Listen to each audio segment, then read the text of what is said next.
A short time ago, the United States military began major combat operations in Iran. Our objective is to defend the American people by eliminating imminent threats from the Iranian regime, a vicious group of very hard, terrible people. Its menacing activities directly endanger the United States, our troops, our bases overseas, and our allies throughout the world. For 47 years, the Iranian regime has chanted death to America and waged an unending campaign of bloodshed and mass murder, targeting the United States, our troops, and the innocent people in many, many countries. Among the regime's very first acts was to back a violent takeover of the U.S. Embassy in Tehran, holding dozens of American hostages for 444 days.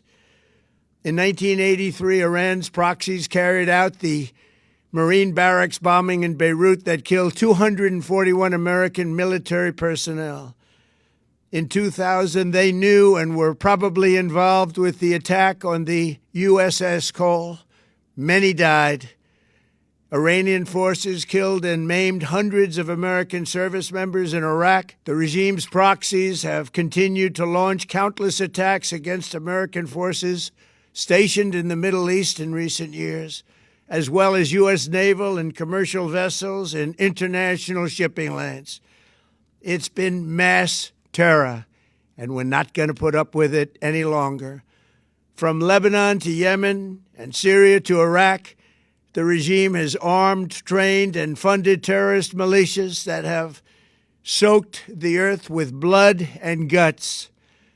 And it was Iran's proxy, Hamas, that launched the monstrous October 7th attacks on Israel, slaughtering more than 1,000 innocent people, including 46 Americans, while taking 12 of our citizens hostage. It was brutal, something like the world has never seen before. Iran is the world's #1 state sponsor of terror and just recently killed tens of thousands of its own citizens on the street as they protested. It has always been the policy of the United States, in particular my administration, that this terrorist regime can never have a nuclear weapon. I'll say it again, they can never have a nuclear weapon. That is why in Operation Midnight Hammer last June, we obliterated the regime's nuclear program at Fordow, Natanz, and Isfahan. After that attack, we warned them never to resume their malicious pursuit of nuclear weapons, and we sought repeatedly to make a deal. We tried. They wanted to do it. They didn't want to do it. Again, they wanted to do it. They didn't want to do it. They didn't know what was happening. They just wanted to practice evil. But Iran refused, just as it has for decades and decades. They've rejected every opportunity to renounce their nuclear ambitions, and we can't take it anymore. Instead, they attempted to rebuild their nuclear program and to continue developing long-range missiles that can now threaten our very good friends and allies in Europe, our troops stationed overseas, and could soon reach the American homeland. Just imagine how emboldened this regime would be if they ever had and actually were armed with nuclear weapons as a means to deliver their message. For these reasons, the United States military is undertaking a massive and ongoing operation to prevent this very wicked, radical dictatorship from threatening America and our core national security interests. We are going to destroy their missiles and raise their missile industry to the ground. It will be totally, again, obliterated. We're going to annihilate their Navy. We're going to ensure that the region's terrorist proxies can no longer destabilize the region or the world and attack our forces and no longer use their IEDs or roadside bombs, as they are sometimes called, to so gravely wound and kill thousands and thousands of people, including many Americans. and we will ensure that Iran does not obtain a nuclear weapon. It's a very simple message. They will never have a nuclear weapon. This regime will soon learn that no one should challenge the strength and might of the United States Armed Forces.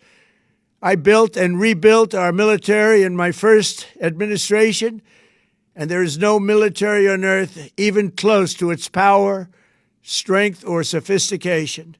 My administration has taken every possible step to minimize the risk to U.S. personnel in the region. Even so, and I do not make this statement lightly, the Iranian regime seeks to kill. The lives of courageous American heroes may be lost, and we may have casualties. That often happens in war. But we're doing this not for now. We're doing this for the future, and it is a noble mission. We pray for every service member as they selflessly risk their lives to ensure that Americans and our children will never be threatened by a nuclear-armed Iran. We ask God to protect all of our heroes in harm's way, and we trust that, with His help, the men and women of the armed forces will prevail. We have the greatest in the world, and they will prevail. To the members of the Islamic Revolutionary Guard, the armed forces, and all of the police, I say tonight that you must lay down your weapons and have complete immunity, or, in the alternative, face certain death. So, lay down your arms. You will be treated fairly with total immunity, or you will face certain death. Finally, to the great, proud people of Iran, I say tonight that the hour of your freedom is at hand. Stay sheltered. Don't leave your home. It's very dangerous outside. Bombs will be dropping everywhere. When we are finished, take over your government. It will be yours to take.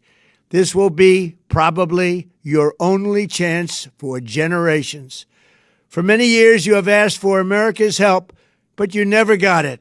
No president was willing to do what I am willing to do tonight. Now you have a president who is giving you what you want. So let's see how you respond. America is backing you with overwhelming strength and devastating force. Now is the time to seize control of your destiny and to unleash the prosperous and glorious future that is close within your reach. This is the moment for action. Do not let it pass. May God bless the brave men and women of America's armed forces. May God bless the United States of America. May God bless you all. Thank you.